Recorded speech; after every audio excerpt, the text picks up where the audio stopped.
Forgive all the noise, but I'm just going to sit here and hopefully that thing will turn off at some point. I am checking in with the first chapter of Stnr by John Williams, about William Stnr, um, published in 1965. It opens letting you know that this guy who came to the University of Missouri, Columbia, in 1910, uh, became a instructor there, assistant professor, never rose above that. Isn't particularly remembered particularly that well by, not remembered well, it's just not remembered by his students. Unremarkable. Died in 1958, I believe it is. So yeah, that's how you start out, by just knowing that he died, and fairly died, I guess, unremarkable. They talk about how his colleagues donated a medieval manuscript to the library in his honor, with a little inscription in it saying, like, this is in memory of William Stnr, by his Department of English, by his associates. So that's sort of how we're introduced to him in the very opening page. Stnr's a farm boy, parents who seem to be kind of really ground down, aged by wresting kind of their living out of a very kind of arid tract of land. At around 20, his father comes to him and says, "Well, farm agent said, like, you should probably go and get, university thing. You should get like a university degree in agriculture." So he goes to the university, where I guess his life takes a turn, in that he takes, in addition to everything else that he has to take at those, all the other agricultural courses he has to take a course in introductory English, the dreaded introductory English course, which is always, it's the bane of anyone's existence. I actually, this first chapter of Stnr is where my life overlaps with his, because I have a BA in English.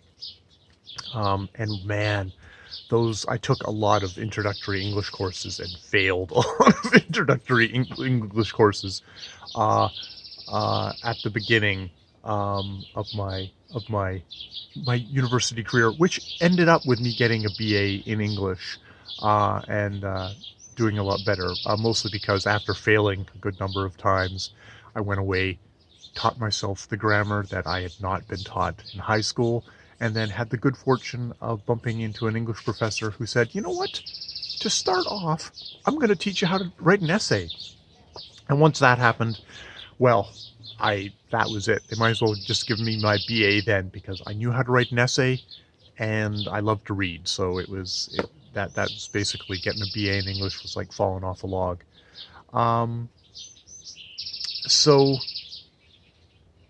yeah, he has the great misfortune of taking this class, and as the professor who actually taught him that first class, Archer Sloan, very kind of disdainful guy. You get a lot of those in university, of kind of like, though it's interesting how he puts it. It's like the disdain is born of realizing the gulf between his knowledge and his ability to communicate it, or maybe the ability to bang it into the heads of these freshmen who dislike the man for the most part. But he tells Stnr later on, a little bit later on in his thing, it's like, well, you've fallen in love with literature, with that, and he also tells him he's going to be a teacher, which we can get back to. But yeah, Stnr realizes he loves literature. He loves reading. He teaches himself Greek and Latin, because this is 1910 that he's going going into this program back when the classics were still a thing. I have no classics in me, and there was no effort to try and inculcate me in Greek or Latin when I, in the 90s, entered English at the University of Victoria. Um, but he doesn't tell his parents. He does not tell his parents about this.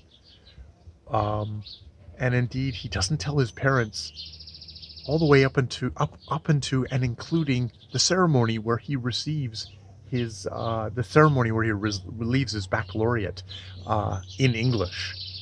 It is only after, when he says, like, I'm not coming back to the farm. I'm studying I'm studying English, and kind of a striking scene of him communicating this to his father. And it's like it was like beating his fists against stone, Stnr, but beating his fists against the stone, and his mother crying. Stnr is an only child, so there is that kind of that break of these extremely taciturn, kind of not particularly emotionally there parents, where he's I can only imagine that's kind of like a betrayal of his parents in a way, or a betrayal of like, your duties as a son to be there to continue. And I mean, he offers to go back and to kind of do stuff in the summers, and his parents don't particularly want that. You can tell that there's been a rupture here. That's it. Which is, that great thing of between, yourself, like love, selfish, like individual love, and kind of like a personal responsibility that that you might have as a son, in that kind of thing. This is also like, and it's significant that this opening thing, it's the thing that gets him is a Shakespearean sonnet.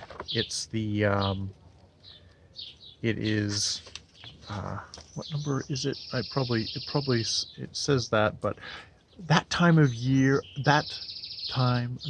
thou mayest in me behold, when yellow leaves or none or few do hang upon these boughs which shake against the cold, bare ruined choirs where late the sweet birds sang. In me thou seest the twilight of such day as after sunset fadeth in the west, which by and by black night doth take away, death's second self that seals up all in rest. In me thou seest the glowing of such fire that on the ashes of his youth doth lie, as the deathbed whereupon it must expire, consumed with that which it was nourished by. This thou perceivest, which makes thy love more strong, to love that well which thou must leave ere long. So it's not. It's. I think it's significant that it's a poem about life being consuming itself is the thing that opens this. That is his entryway into literature, but it's also that kind of that melancholy feel, because this is melancholy. This is quiet. This is Stnr is walking through this university alone, quiet, introspective, contemplative. Just even in these opening things, as a fresh-faced freshman. But yeah, and also, that this is like, that in me thou seest the glowing of such fire that on the ashes of his youth doth lie. It's like Stnr's life.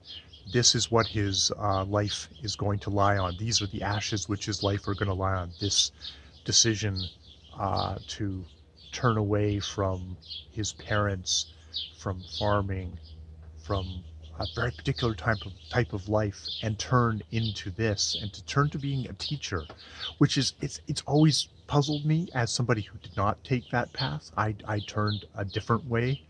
Um, that, like, wow, I love reading, but it's like, I don't love I don't love I don't love teaching.